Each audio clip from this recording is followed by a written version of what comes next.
Ya, buenas tardes, queridos estudiantes. Vamos a continuar con,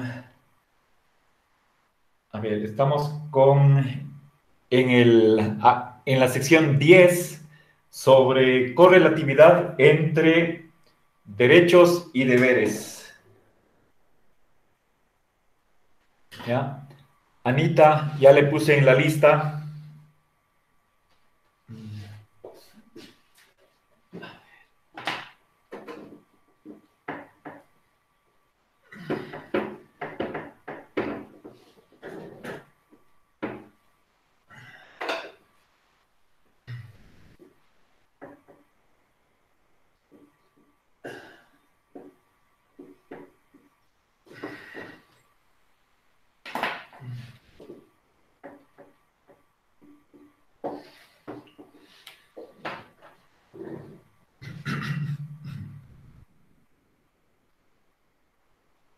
Bien, entonces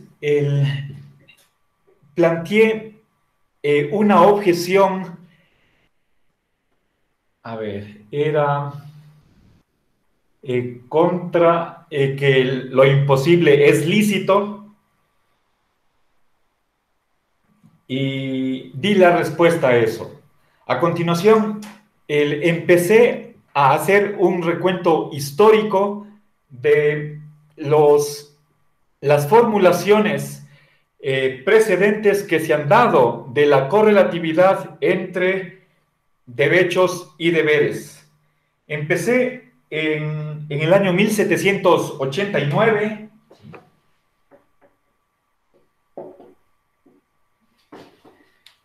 con una cita textual de una alocución que había hecho un diputado en la Asamblea Popular de apellido Pellerín, justo en las vísperas de la Declaración de los Derechos del Hombre y del Ciudadano de este año 1789.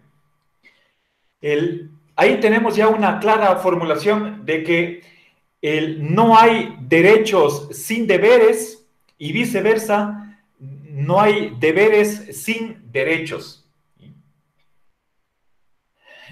Bien, entonces eso es parte de lo que significa la correlatividad entre derechos y deberes. Si el que un titular, un sujeto tenga derechos, implica que las otras personas deben tener ciertos deberes para con ese titular. ¿Sí? Y también, bueno, eso es lo que dice Pellerín. Recuerden que les leí una cita textual en la página 132, nota 79. El, Avanzando, pasemos al año 1795, es la nueva constitución, de la República Francesa proclama la declaración de los derechos y de los deberes del hombre y del ciudadano, el 22 de agosto.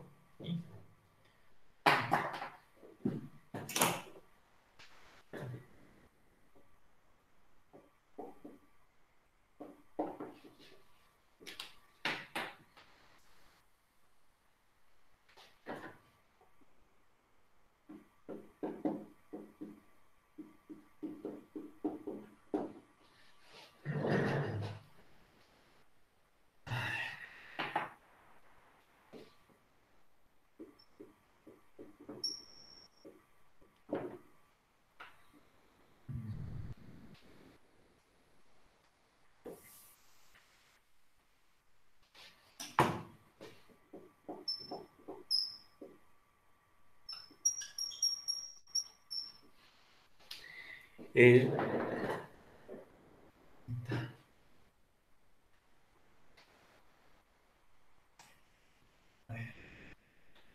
¿Alguien más acaba de llegar?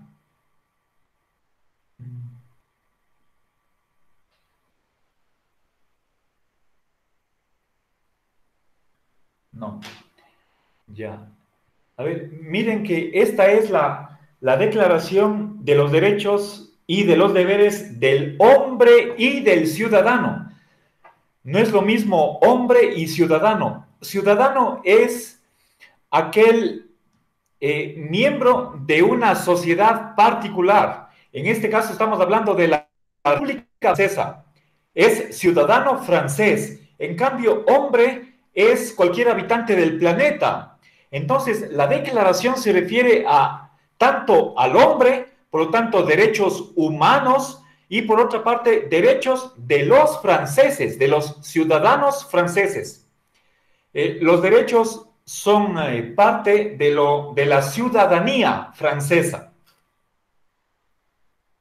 Bien, entonces, fíjense cómo aquí ya tenemos un segundo ejemplo en la República Francesa de que se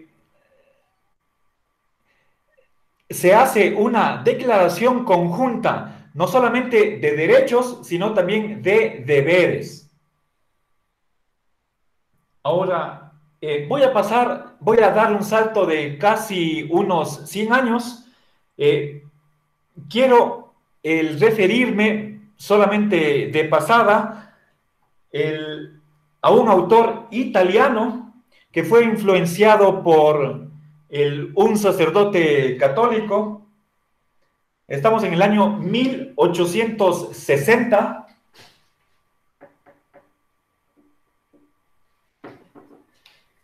El autor es Giovanni Mazzini.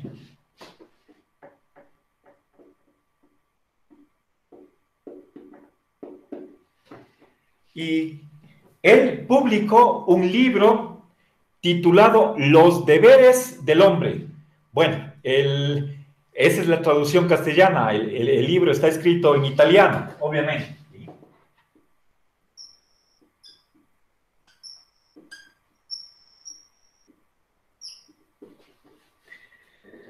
Bien, este libro está disponible.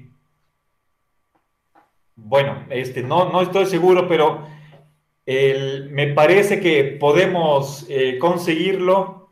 Sí, sí hay. Realmente está la versión completa del libro en PDF en Internet, gratuitamente. Bien, ya estamos en la segunda mitad del siglo XIX y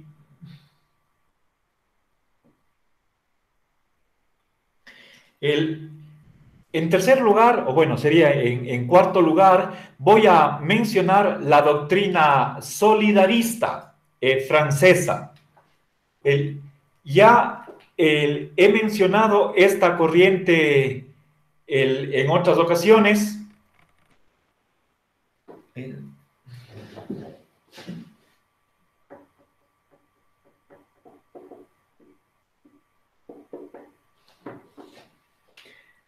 Recuerden, los dos representantes más famosos de esta corriente son Léon Duguid y Léon Bourgeois.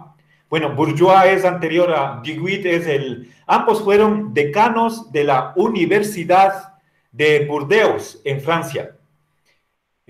Bourgeois tiene un pequeño escrito que tiene por título Solidaridad. Está en francés, desgraciadamente yo no he podido encontrar una traducción francesa, perdón, traducción española. Parece que no tuvo mucha influencia en el ámbito hispanoamericano. En cambio, obras de Duguid sí están en nuestra biblioteca. Bien, ¿qué es lo que piensa el solidarismo? Que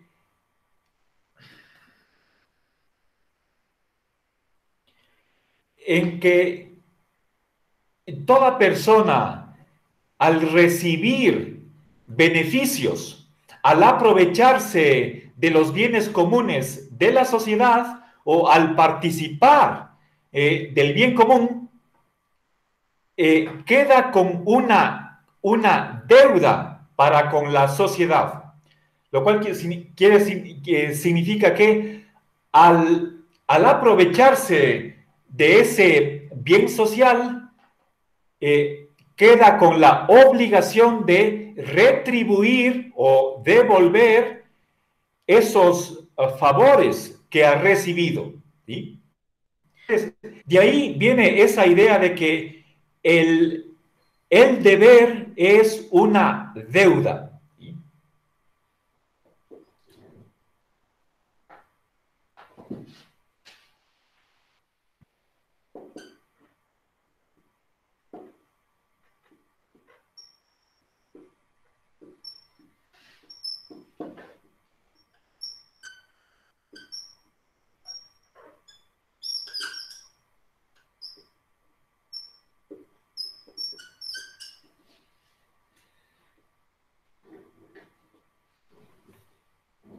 Bien, es como cuando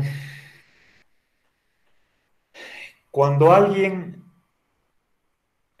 piensen por ejemplo en una condición de una beca, una beca internacional canalizada a través del Estado.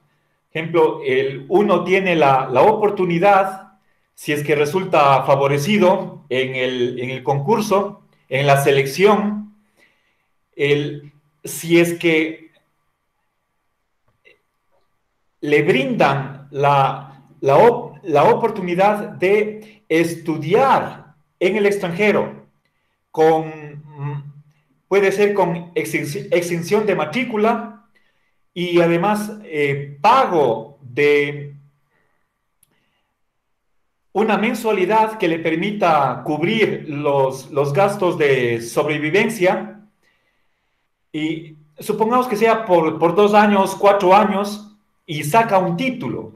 La condición es que regrese a trabajar en el país por lo menos un periodo que sea igual al que pasó en el exterior. Es lo que se llama devengar una beca. No es un préstamo, no es un crédito, pero sí es una condición de que así como se le brindó la oportunidad de que estudie en otra universidad, pueda recibir ayuda financiera para sufragar los gastos y a la final obtiene un título, como contraparte, la persona debe trabajar para el país, por lo menos un periodo igual de años al periodo que vivió en el extranjero, gozando o disfrutando de esa beca. Esa es la devengación de la beca, ¿sí? Así como uno tiene derecho, recuerden, si no estoy mal, la primera semana de clases, cuando estuvimos en primer ciclo, ya van a ser 4 años, estoy casi seguro de que les leí un artículo de nuestra Constitución del 2008, si no estoy mal es del 366, que hablaba de que el derecho a la educación superior tienen los estudiantes, eso desde el 2008, pero asimismo les impone la obligación de ser responsables en sus estudios, ¿sí? Entonces, fíjense, esos son ejemplos de que hay un derecho que uno merece, pero que está condicionado al cumplimiento de cierta obligación, ¿sí? Bien, entonces, para retomar el solidarismo, ¿cuál es la raíz de que tengamos un deber? ¿Sí?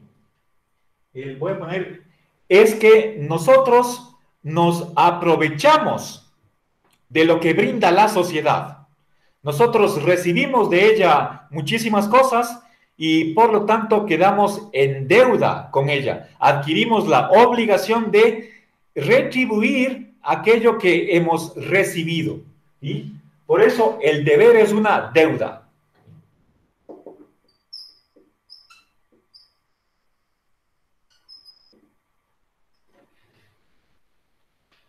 Bien. Entonces, quizás con otras palabras, podríamos decir, aquí hay una obligación de reciprocidad. ¿Sí? O si quieren ustedes, de agradecimiento. ¿Sí? Piensen ustedes lo que sucede con las obligaciones que uno tiene para con los padres. Hemos recibido de nuestros padres no solo la existencia en nuestro ser, les debemos a ellos muchísimas cosas y lo mínimo que uno puede hacer es devolver esos favores. ¿Sí? Eso que sucede entre hijos y padres, el solidarismo lo extiende a todos los miembros de la sociedad. ¿Sí? La sociedad tiene obligación de cuidar de sus miembros y a la vez cada uno de los partícipes, de los miembros de esa sociedad, tienen obligación de contribuir al bien de la sociedad. Bien, entonces, fíjense, hemos mencionado hasta aquí cuatro el, versiones o antecedentes de esta correlatividad entre derechos y deberes. Ahora, pasemos a relacionar esta correlación entre derechos y deberes con el ordenamiento jurídico. ¿Qué pasa en un contrato? ¿Sí? Supongamos que dos personas, A y B, la primera es, digamos, dueña de un apartamento, la segunda persona es un inquilino y hacen un contrato de arrendamiento, por medio del cual si el inquilino paga la garantía, paga el primer mes y el dueño de casa tiene que facilitarle la ocupación de ese departamento. Entonces, por contrato, se podría decir que estas dos personas, cada una va a hacer una acción. ¿Sí?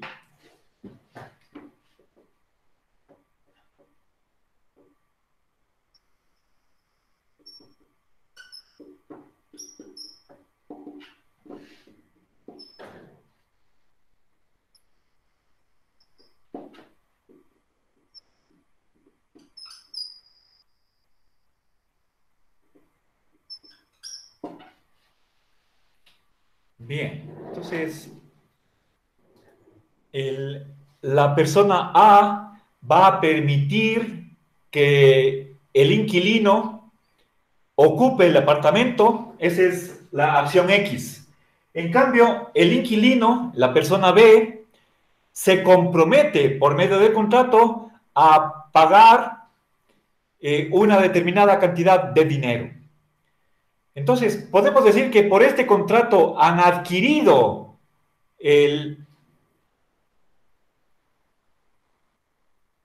la persona A tiene derecho a que B haga Z y la persona B tiene derecho a que la persona A haga X.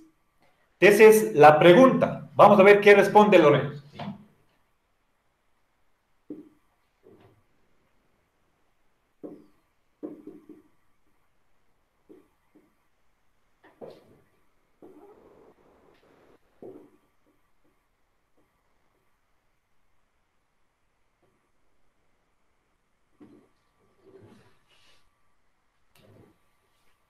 Bien, la pregunta es más complicada porque también hay otro derecho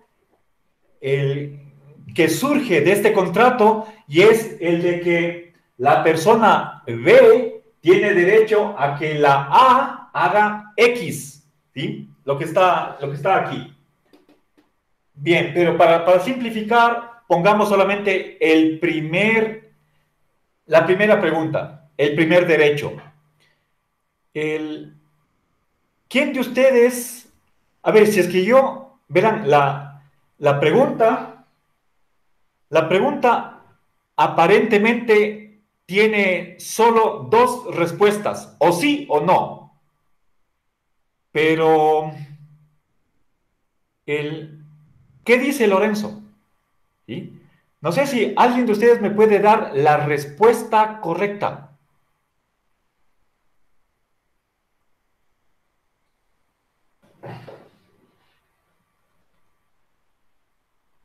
Verán, o sea, recuerden, el dueño de casa supongamos ya firman el contrato, podemos decir, lo inscriben en una notaría, con eso ya forma parte del ordenamiento jurídico del país, de la república, ¿sí? Entonces, el dueño de casa adquiere derecho a que el inquilino le pague una determinada cantidad. ¿Qué dicen ustedes? ¿Qué piensa Lorenzo al respecto? ¿Quién me da la respuesta correcta?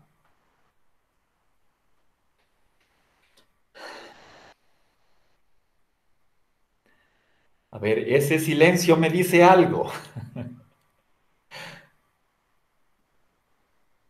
¿Nadie? La respuesta es que ese derecho es condicional, ¿sí? Entonces, fijémonos, si nosotros quisiéramos, a ver, perdón, aquí me faltó un pequeño detalle, y es que por el contrato, ¿sí? Por contrato, estas dos acciones se vuelven obligatorias, ¿sí?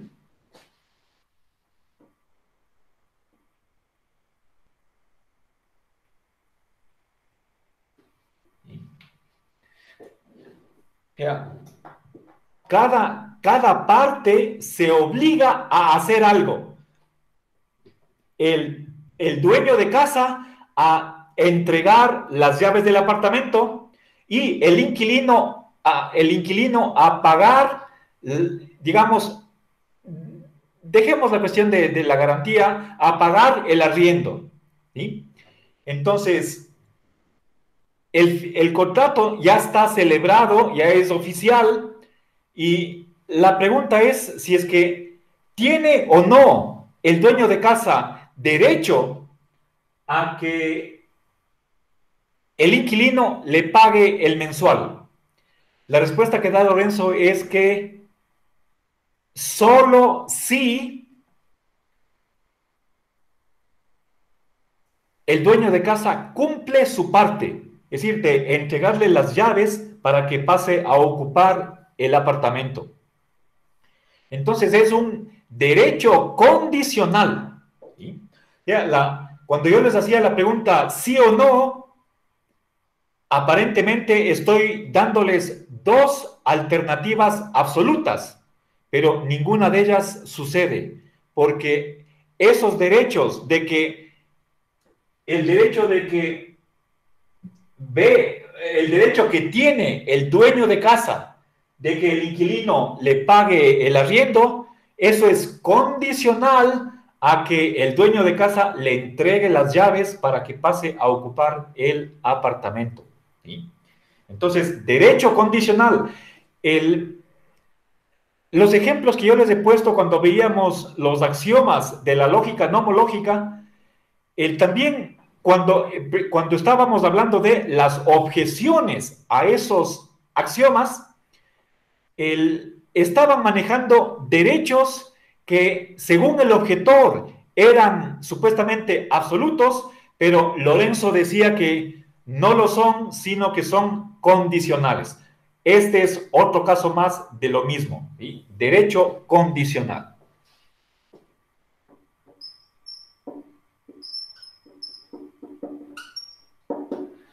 Ahora,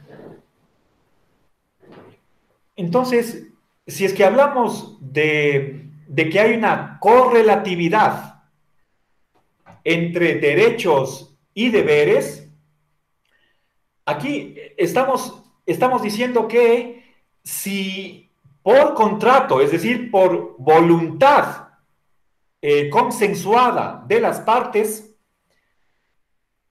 se supone que lo han hecho de mutuo acuerdo, libremente. Entonces, el derecho de uno implica obligación del otro, pero esa obligación solo es, es lo que es dependiendo de que la otra persona cumpla su deber.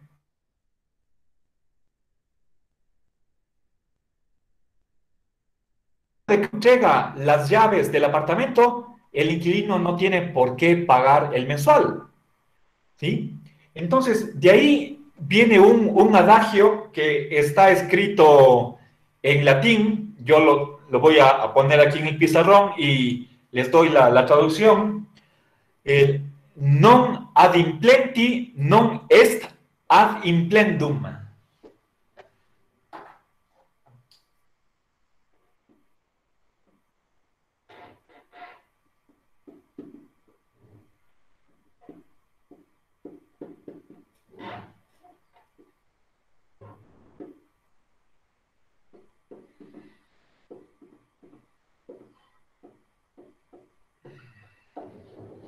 Bien, lo cual significa, fíjense, el verbo es el mismo, pero está en distinta forma, ¿sí? Ad implenti, esto es la tercera declinación, es un participio presente. Al que no cumple, eso significa que no cumple. Aquí tenemos la negación. Esto es objeto indirecto. Al que no cumple, no se le debe cumplir. ¿Sí? Si es que uno es incumplido, entonces con respecto a esa persona, nadie tiene obligación de cumplir sus compromisos. Entonces, cuando uno no, no realiza la parte que le corresponde por contrato, la otra parte queda liberada de cumplir su obligación. Eso es lo que dice ¿sí? Este adagio latino. Así como hablamos antes de derecho condicional, cuando dos partes se comprometen a hacer algo obligatoriamente y la una no hace lo suyo, la otra puede también no hacer. ¿Sí? Eso podríamos decir nuevamente por reciprocidad, por equidad. No sería justo que el uno sin hacer nada reciba y el otro solamente dé sin recibir nada a cambio. Bueno,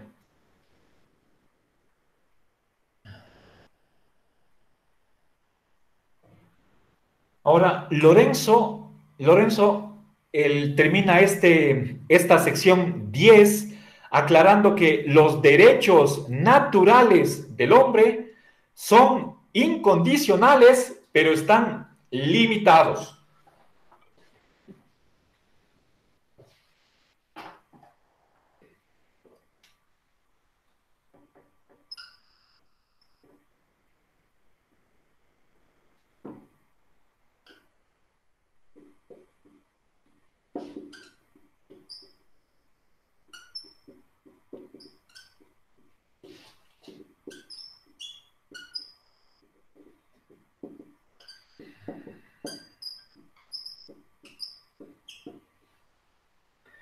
A ver, nuevamente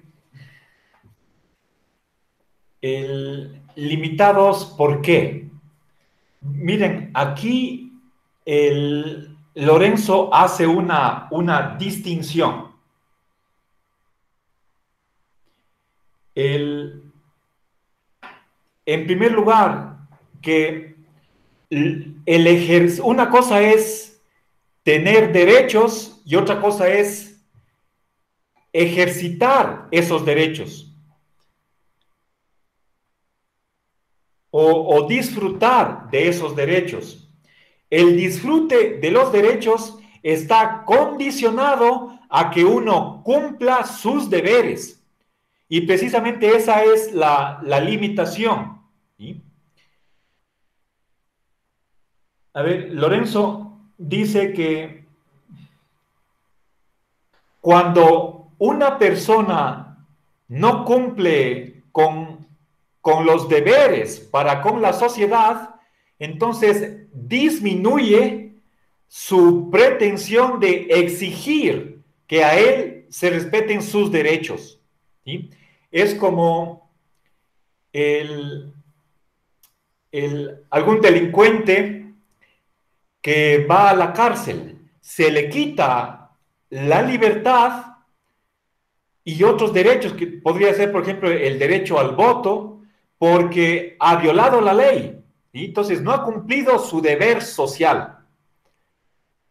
Pero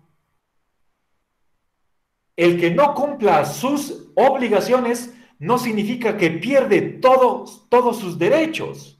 Eso no puede ser. Hasta el criminal más cruel tiene, simplemente por el hecho de ser humano, goza de los derechos fundamentales. ¿Sí? No puede ser sujeto a privación, por ejemplo, de agua, alimento o vivienda, tener un lugar donde guarecerse de los elementos, etcétera, etcétera. ¿Sí? Entonces, pero lo que sí está claro es que cuando una persona no cumple con sus obligaciones, entonces el, ese poder, esa capacidad de demandar que a él se le respeten sus derechos, se merma o se reduce. Bien, entonces, en ese sentido, se dice que los derechos, incluso hablando de los derechos naturales o fundamentales, son limitados a que la persona, la titular, el sujeto de tales derechos, cumpla también con sus deberes. ¿Sí?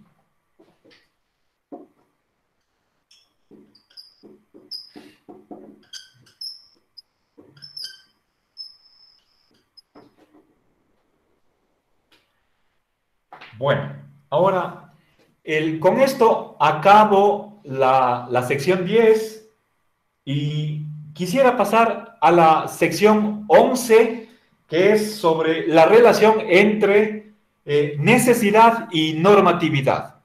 No sé si tienen tal vez aquí alguna pregunta, alguna crítica, algún comentario.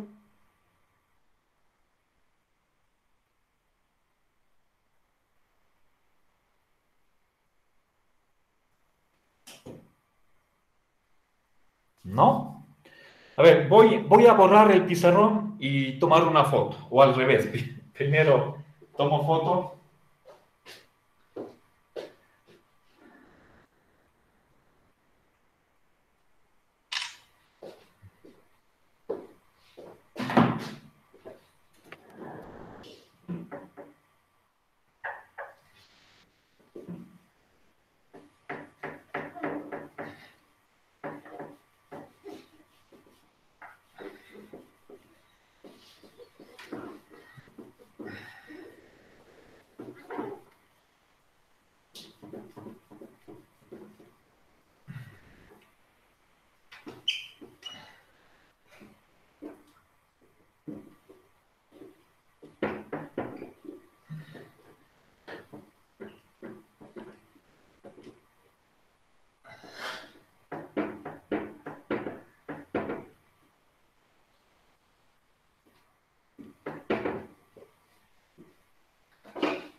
Bien, vamos a ver la sección 11.1 que se titula que los axiomas del derecho natural son verdades necesarias.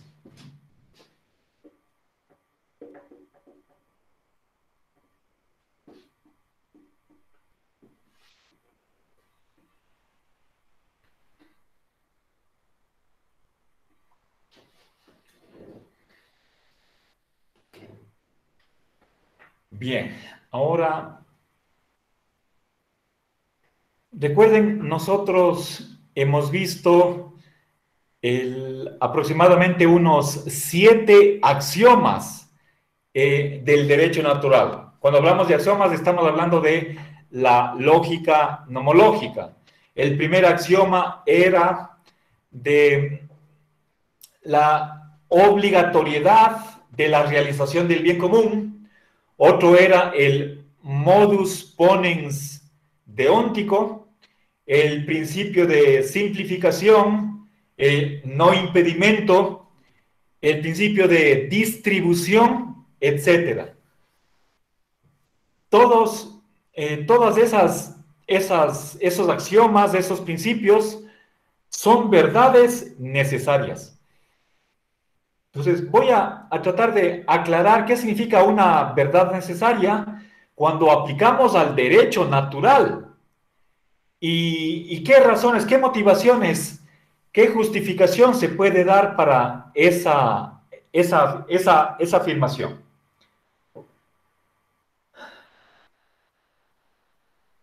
A ver, verán, primero hagámonos una pregunta. El, sabemos que, según Lorenzo, en el ordenamiento jurídico, cuando hablamos de obligación, prohibición o licitud, estos calificativos deónticos se aplican a los hechos, a situaciones. ¿Sí? Y una situación es algo que ocurre, algo que es objetivo, real. Ahora, vimos también que para que uno de esos hechos reciba la calificación de ser obligatorio, prohibido o lícito, tiene que ser un hecho contingente. ¿Sí? Solo los hechos contingentes merecen, pueden recibir las evaluaciones de ser lícito, prohibido u obligatorio. Pero si el sujeto, la acción que recibe uno de esos 3 calificativos deónticos es contingente, significa que una situación jurídica también es contingente, es decir, el atribuir uno de esos 3 calificativos a un hecho, ¿es eso algo contingente? Como por ejemplo, si es que digo, la tortura es prohibida, es ilícita. ¿Es eso algo también contingente? ¿Sí? Entonces, voy a plantear ese problema a partir de la suposición o de la tesis de que los hechos que son susceptibles de recibir un calificativo deóntico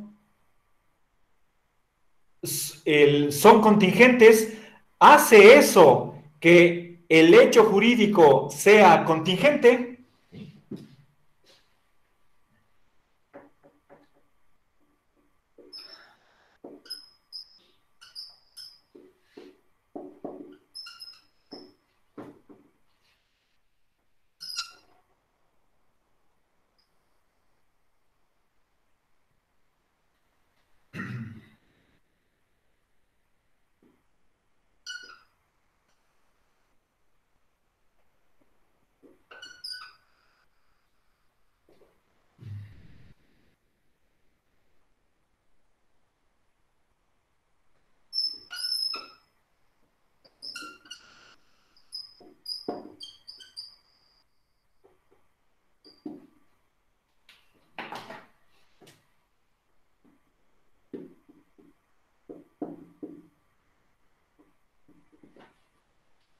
Bien. Entonces, fíjense, aquí está expresado por medio de este esquema lo que les verbalicé anteriormente. Una norma es la atribución de uno de los calificativos de obligación, prohibición o licitud a un hecho, ¿sí? Un hecho es algo que una persona hace voluntariamente y con una intención, ¿sí? La manera de explicar un hecho es a través de las intenciones. ¿Qué pretendía hacer el agente con la realización de ese hecho? ¿Sí? Y esa es la manera de explicar en historia. Por lo tanto, es un punto de vista teleológico, ¿sí? Ahora, para que este hecho reciba alguna evaluación de óptica, tiene que ser contingente, ¿sí? Cuando uno de estos tres calificativos deónticos se atribuyen al hecho, entonces eso es un hecho jurídico, una situación jurídica. Esto es una norma, ¿sí?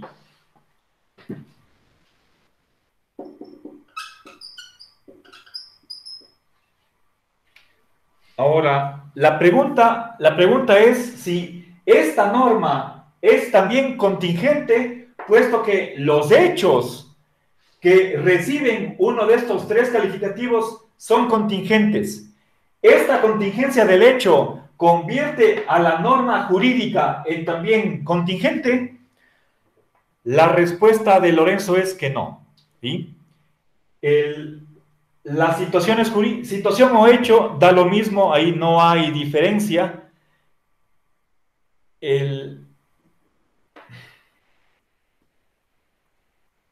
Una situación jurídica, estamos hablando de derecho natural, no cualquiera, ¿sí? Las del derecho natural no es contingente. Si no es contingente, eso significa que es necesaria, ¿sí?